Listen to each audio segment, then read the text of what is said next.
Basahin mo yan. RDM lang yan. Expectation versus reality. Expectation. Reality. Ang pangit ni Anjon! Diyos ko! Mga gago. Mga unggoy. Mga nakawala sa kulungan.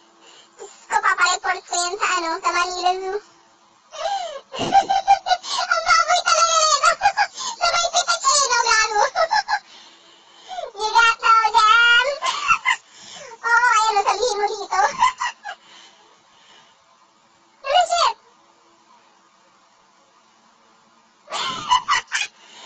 Tingnan mo. Diyos ko. Blank face.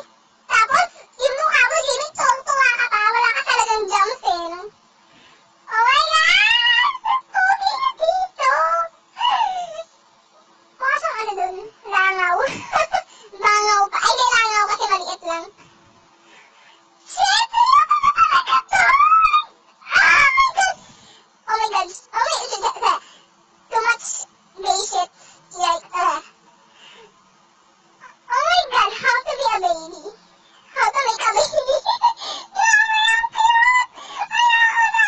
Nakakainis! Gusto ko maging baby ulit! Ay, baby! What the fuck? Oh yeah! Oh shit! Ang sexy nila!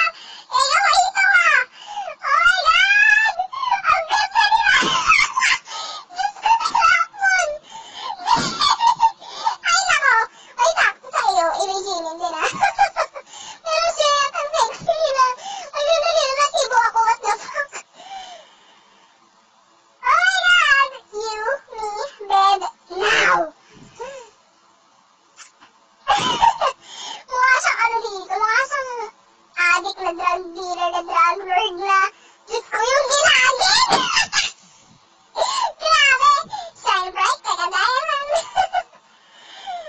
Sugar bell, sugar bell, sugar all the way!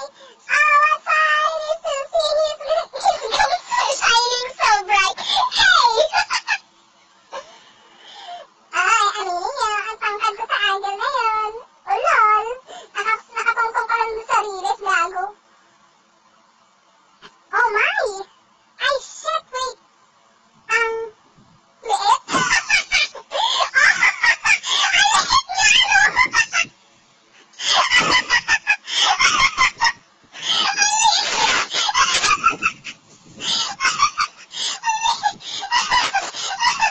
liit nga, no?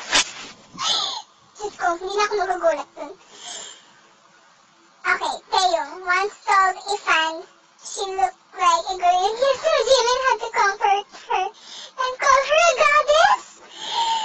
No! No! No! No! Hindi! Wag! Tama si V! Isa kang gorilla! Hindi! Hindi ka ng gorilla! Mukha kang King Kong, gago! Huwag ka maniwala kay Jimin, sinungaling yan! Sabi niya nga, papakasalan niya ako. Hindi! Huwag ka umasa dyan! Ano? Magkausap yung dalawang ibon. Ay, hindi! Ano to, Pegasus? Kamayong may ano to? Sira ulo! Diyos ko, kala ko baygon. Oh, may chikok feel. Wait, what? Is that Barbie? Diyos ko! Hindi, si ano talaga? Si Jin talaga pasinuno niya, maniwala kayo sa akin. Ay nako, kung yan ang makikita ko sa cubicle, maniwala kayo, janitress na ako ngayon.